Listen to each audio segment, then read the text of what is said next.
अच्छा, ऐसा धोखा हमारे साथ किया, भोगोगे तुम। ये जो निकलता है ना, भोगोगे, ये अकाट्य होता है। क्योंकि किसी का भी हृदय, मान लो किसी भी जीव जंतु को आप कष्ट दें और उसका हृदय आह भर जाए, तो वो आह वज्र की लेख है, तुम्हें भोगना पड़ेगा। वो आह किसी की ना लेना जिंदगी। कोई ऐसा कोई आह भर करके कह दिया तुम समर्थ हो, हम तो कुछ कर नहीं सकते, और अंदर से दुख, फिर तुम्हारी सामर्थ्य काम नहीं करेगी, मिट्टी में मिला देगी। ऐसा नहीं कि आप जो कर रहे हैं कोई देख नहीं रहा, कोई हिसाब किताब नहीं, जो कर रहे हैं अवश्य में भोक्तव्यम, बहुत सावधान।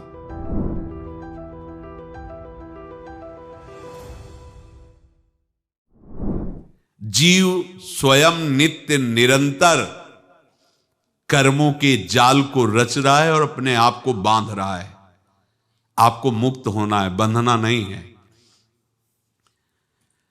जीव का जन्म कर्मों के अनुबंध से होता है, कर्मों के बंधन से होता है, और उसको अपना ऋण चुकाना होता है। कर्मानुबंध ये बहुत सूक्ष्म विषय है। जैसे आप जिस परिवार में जन्म लिए हैं, तो उस परिवार के लोगों से आपका ऋण है, इसलिए उसी परिवार में आप आए हैं। और ऋणानुबंध, उसको बिना चुकाए या बिना वसूल किए आप वहां से जाएंगे नहीं। आपको लेना है तो वसूल करना है, और देना है तो चुकाना है। ये पूर्व के जन्मों से निश्चित किया गया है। जैसे किसी के यहां पुत्र हुआ, जन्म से ही पैसा खर्चा शुरू हुआ, जो बड़ा हुआ तो उद्दंडता के द्वारा मार पूरे परिवार को क्लेश पर क्लेश देता चला जा रहा है। ये तुम्हारे कर्म का फल है। या ऐसे शक्तिहीन बुद्धिहीन ऐसे पागल पूरे जीवन सेवा करो, तुमसे अपना हिसाब चुकाने के लिए वो आया है। अब परिवार के जो सदस्य जुड़े आके, मतलब पत्नी आते ही पूरी हृदय में आनंद, परिवार में आनंद, और जीवन भर वो आनंद ही सुख देने के लिए उसका जन्म हुआ। वो अपना ऋणानुबंध मुक्त, और आते ही भयंकर क्लेश खड़ा कर दिया, बीच में दीवार और झगड़ा वैसा, फिर अतरे दिन मारपीट शुरू, कलह अशांति, पूरा जीवन नरक हिसाब करने आए। यहां ऋण चुकाए बिना कोई जा नहीं सकता, ऋण चुकाना पड़ेगा। किसी का ऋण वसूल करना है तो किसी को ऋण चुकाना है, दोनों काम करने होते हैं। अनेक जन्मों में अनेक लोगों के साथ हमने जो बर्ताव किए हैं, अच्छे या बुरे, वो होंगे। अब किसी आदमी को हम जानते नहीं, अचानक मिला, अचानक टक्कर लगा और मार पीट गाली गुप्ता सब कर दिया, चुपचाप सह लो। क्यों? ये आपका हिसाब है, पूर्व का हिसाब। हमारा उससे कोई द्वेष नहीं, कोई संकल्प नहीं। अचानक घटना घटी और हमसे द्वेष करने लगा, हमें पीटने लगा, हमें गालियां दे, ये हिसाब है, चुपचाप सह जाओ। अपने घर का भाई ही भारी दुश्मन बन गया और क्लेश दे, हिसाब है। एक प्रभुदत्त ब्रह्मचारी जी की वाणी में पढ़ा था, एक महात्मा जी भ्रमण करते थे, तो उस समय असरफियां चलती थी, मोहरे असरफियां, तो उनको भेंट में देते लोग। तो या तो ठाकुर सेवा में लगे तत्काल, या संत सेवा में तत्काल लगे, उसका संग्रह करके डोलना ये ठीक नहीं है। बैरागी के लिए सिद्धांत में ये ठीक नहीं है। तो जब 2, 4, 6, 8 ऐसे मोहरे हुई, तो उन्होंने विचार किया कि और भ्रमण करके जब काफी मोहरे हो जाएंगी तो प्रयागराज में जब कुंभ पड़ता है, एक बार पूरे सब अखाड़े के संतों को, अलग अलग संप्रदाय सब संतों को बुलाएंगे और सबको पवाएंगे। अब साधु है तो यही विचार करेगा, और क्या विचार करेगा। तो उन्होंने ऐसे डंडा बनवाया, बेंत, जो ऊपर से चूड़ीदार और भीतर पोला, और मोहरे उसमें डालते गए। और भ्रमण, जहां जहां श्रद्धालु भगत थे सबके यहां जाना और इच्छा रखना कि एक मोहर तो दे दे दक्षिणा में। कामना कोई भी हो वो बांधती ही है, ध्यान रखना। इसीलिए प्रभु जो चाहे वो करे, अपनी चाह नहीं रखनी चाहिए, अपनी चाह प्रभु की चाह में मिला देनी चाहिए। धीरे धीरे वो छड़ी भर गई। भ्रमण करने वाले महात्मा चूड़ी लगाई, इंतजार करते रहे। जब प्रयाग का कुंभ पड़ा तो चले। तो रास्ते में एक गांव में पूछा जाता है, जैसे कहीं रुको कि कोई श्रद्धालु ऐसा है जो संत सेवी है। तो कुछ लोगों ने बताया, हाँ एक परिवार है बहुत संत सेवी है और आपको मिलाते हैं उनसे। आइए महाराज, घर में रुका। खूब अच्छा हलवा पूड़ी पवाया और जो घर के मालिक थे चरण दबाए। चरण दबाते दबाते उनकी दृष्टि पड़ी उस डंडे पे। इतना मोटा और ऊपर से कुछ चूड़ी सी भी नजर आ रही, इस डंडे में तो कोई रहस्य है ही है।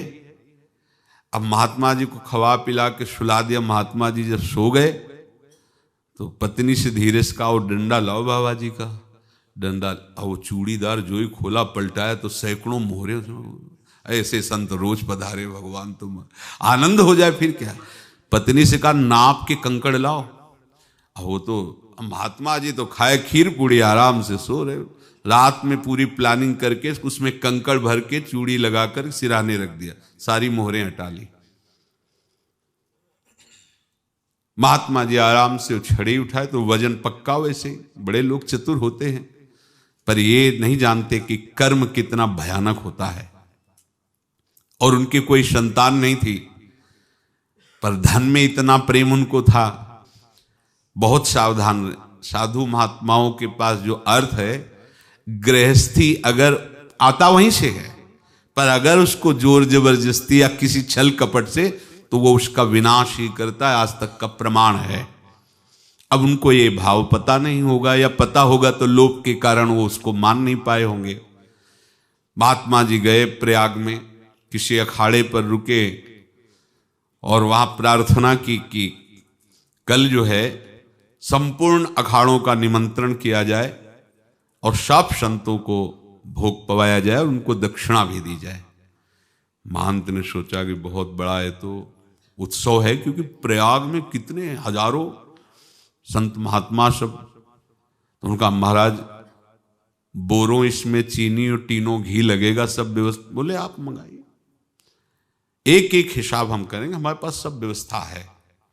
बोले कुछ तो पहले दे दो, वो इकट्ठे देंगे हम। उनको था कि अगर हम छड़ी खोला और दो चार मोहरे दी, किसी को पता लग गया तो गड़बड़ हो सकती। बोले हम भंडारे के समय आखिरी में सब कुछ आपको दे देंगे। ठीक है।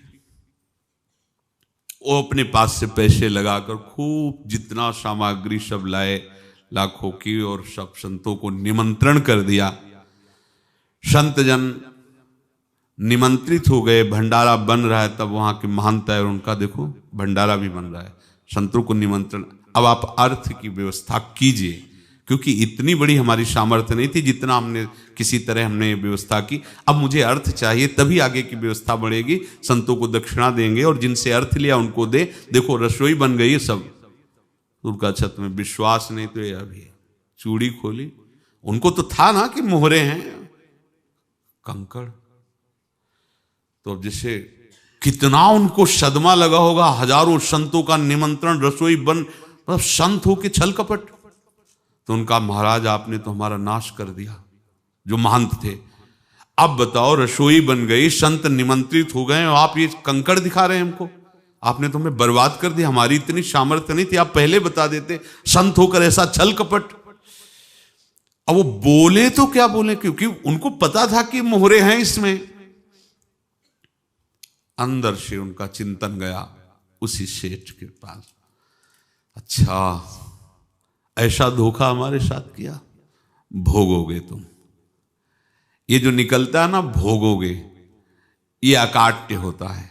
क्योंकि किसी का भी हृदय, मान लो किसी भी जीव जंतु को आप कष्ट दें और उसका हृदय आह भर जाए, तो वो आह वज्र की लेख है, तुम्हें भोगना पड़ेगा। वो देखो भीष्म जी को भोगना पड़ रहा है ना। सांप को ऐसे धनुष की नोक से उठाया और बंबूल के कांटों के ऊपर फेंक दिया, कई दिन तक शेदा हुआ, वो आह भर करके मरा। तो आपको 6 महीने बाणों की सैया पर आह किसी की ना लेना जिंदगी में। कोई ऐसा कोई आह भर करके कह दिया तुम समर्थ हो, हम तो कुछ कर नहीं सकते, और अंदर से दुखी, फिर तुम्हारी सामर्थ्य काम नहीं करेगी, मिट्टी में मिला देगी। फिर ये तो संत थे और भगवत आराधना के लिए, संत आराधना के लिए ही ऐसा किए हुए थे। अब इनका कैसे मुंह दिखाएं, अब क्या करें। सुबह संत जन आएंगे, सबके बीच में हमारी कि देखो इन्होंने, अब क्या करें। गए और संगम में जाके छलांग लगाई, अपने प्राण त्याग दिए। अब उनके तो पास मोहरे थी और व्यापार बढ़ा, और 9-10 महीने बाद ही लड़का हुआ।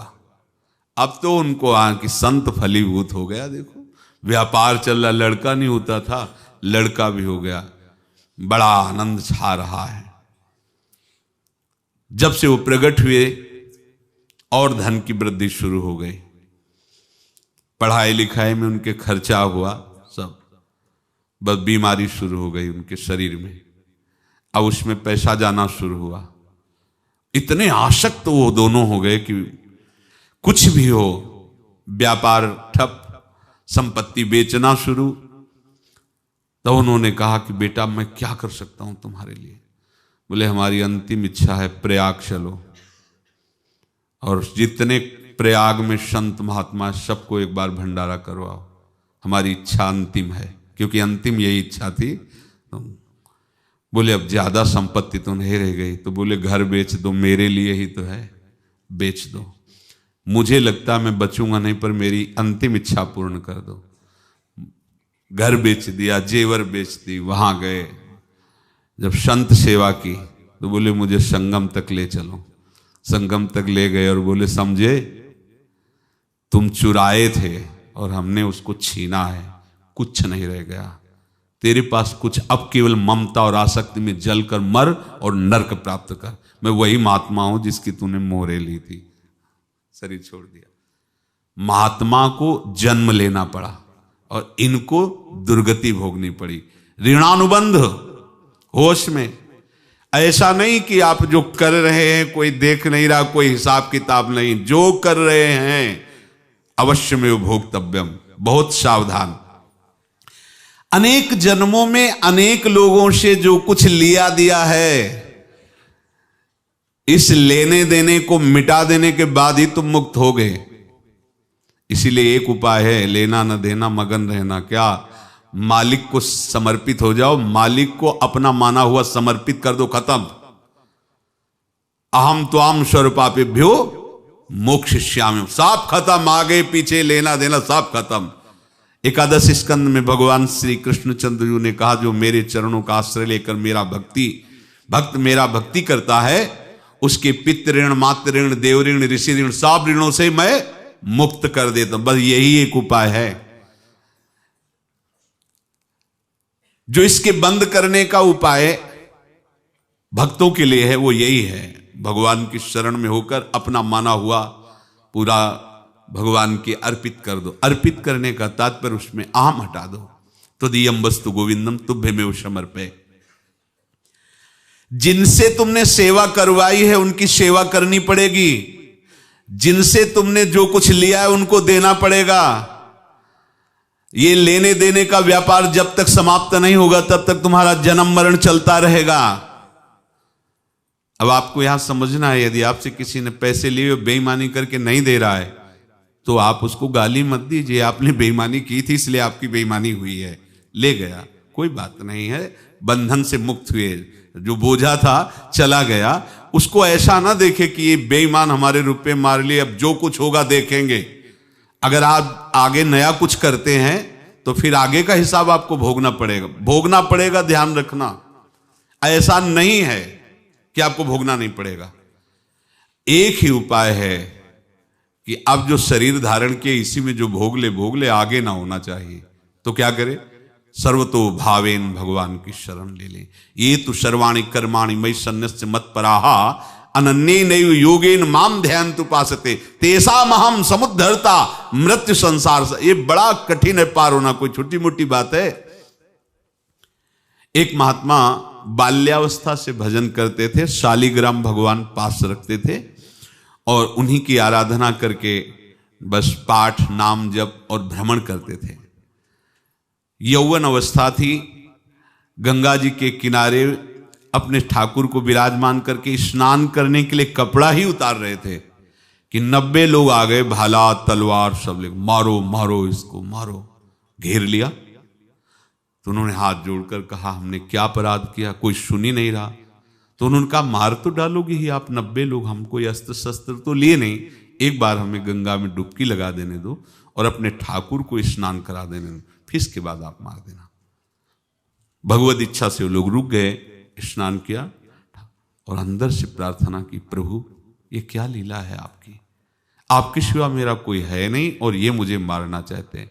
तो भगवान ने जानते हो क्या कहा उनके अंतर में, तुम मेरे में ध्यानस्थ हो करके शरीर को छोड़ो, ये लोग मारेंगे, ये मेरे भजन का फल है कि तुम्हें 90 जन्म नहीं लेना पड़ेगा, एक ही जन्म में 90 मिलके, तुमने 90 हिंसा की थी पूर्व में, तो तुम्हें 90 बार जन्म लेना होता और एक एक करके मारते। ये मेरे भजन का प्रताप है कि एक बार में ही 90 का हिसाब हो जाएगा।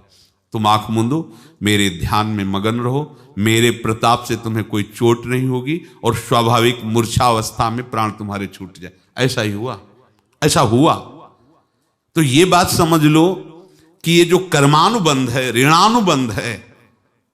अब देखो, अगर शाप महात्माओं ने दिया कि तुम्हारे वंश का इससे विनाश होगा, तो भगवान भी परम धाम जा रहे तो उसी कील से, बाण की नोक में जो मछली लील गई थी छोटा कण, उसी से की नोक बनाई और उसी नोक को प्रहार किया, भगवान के श्री चरण में वही बाण की नोक लगी और भगवान ने स्वीकार किया ना। भगवान का बड़ा लीला विचित्र है। अगर छुप करके उधर रामावतार में बात, तो इधर ऐसे स्वीकार किया है भगवान ने। ऐसा कहीं नहीं दिखाया कि मैं भगवान हूं तो मैं अपने लिए, ऐसा नहीं दिखाया। नारद जी का हित किया पर नारद जी ने शाप दिया तो भगवान ने स्वीकार किया। बंदरों ने ही सहायता की, जैसा बोले थे वैसा। ये लीला इस शरीर में भोगनी पड़ेगी। हाँ, ज्यादा को कम में भुगता देंगे, पर अब अगला शरीर ना मिले, इसके लिए सर्वतो भावेन भगवान के आश्रित हो जाए। जैसे आपने दुकान फैला रखी है तो उसमें दो काम होते हैं, लेना और देना। किसी को उधार दिया है तो हमें उससे लेना है, और कोई नगद देकर सामान ले रहा है तो उससे सामान देना है, या उधार लिया है तो हमें उधार देना है। अब अगर दुकान बंद करनी है तो तुम्हें देने वालों पर जोर देना है, लेने वालों पर जोर नहीं। लेने वाला तो जाओ हम क्षमा किया, समर्पित किया, हमारा कोई संबंध नहीं, खत्म हो जाए, वो खुशी हो जाएगा। लेकिन देने वाला तुम अगर दुकान भी उठा दोगे तो जहां भी रहोगे तुम्हारे पास वो आएगा, लाइए हमारा। तो देने पर नजर रखिए, जिसका जिसका हिसाब है वो आपके सामने आता जाए, हटाते जाओ। लेने पर नजर मत रखिए और दुकान फौरन उठा दीजिए, नहीं अगर लेते देते रहे तो चलता रहेगा। आगे चलकर कुछ लेना न देना, मगन रहना बस अपने प्रभु के चिंतन में। अब हम कैसे जाने कि किसको क्या देना है, हमें क्या पता? तो हम पूरा हिसाब जिनको पता है उनको दे देते हैं, समझ रहे हो? उनको पता है क्या लेना है क्या देना है, तो इनके पास पहुंच गए या सरकारी हिसाब से सब बराबर कर देंगे। हमको अपनी जिम्मेवारी इनकी चरणों में समर्पित कर देना है, तभी हम जीवन मुक्त होंगे। ये रहस्य की बात है। प्रभु कह रहे हैं, यस्य सर्वे समारंभाः काम संकल्प वर्जिताः ज्ञानाग्नि दग्ध कर्माणं तमाहु पंडितम बुधाः। जिसके संपूर्ण कर्मों के आरंभ संकल्प और कामना से रहित हैं, तथा जिसके संपूर्ण कर्म ज्ञान रूपी अग्नि से जल गए हैं, उसको ज्ञानी जन भी पंडित कहते हैं, बुद्धिमान कहते हैं। पूज्य श्री भाई जी महाराज कह रहे हैं, जैसे वहां ज्ञानाग्नि से दग्न कह रहे हैं, तो अपने वृंदावन वासियों का प्रेमाग्नि से सब कर्म संस्कार दग्न होते हैं। जिस समय आपके हृदय में भगवत प्रेम का प्रादुर्भाव होगा तो लेश मात्र कभी तुम्हें दुख नहीं भोगना पड़ेगा। प्रेम का प्रादुर्भाव होते ही दुख का नाश हो जाता है, महासुख। जब प्रेम का प्रादुर्भाव होगा तो समस्त पाप भस्म हो जाते हैं, अशांति नष्ट हो जाती है, संसार ज्वाला स्पर्श भी नहीं कर सकती है। जब भगवत प्रेम का प्रादुर्भाव होता है तो हो सकता है उस उपासक के जीवन में दुखों का पहाड़ टूट पड़े, परिवार खिलाफ, शरीर रोगी, अव्यवस्था, बहुत बहुत कुछ, सब कुछ। कह रहे हैं इतना सब होने पर भी उसके हृदय में कोई भी दुख नहीं होता। ये ऐसा सामर्थ्यशाली भगवत प्रेम है। भगवान के चरणारविंद का जिसके हृदय में प्रेम है, भारी से भारी दुख भी उनको विचलित नहीं कर सकता।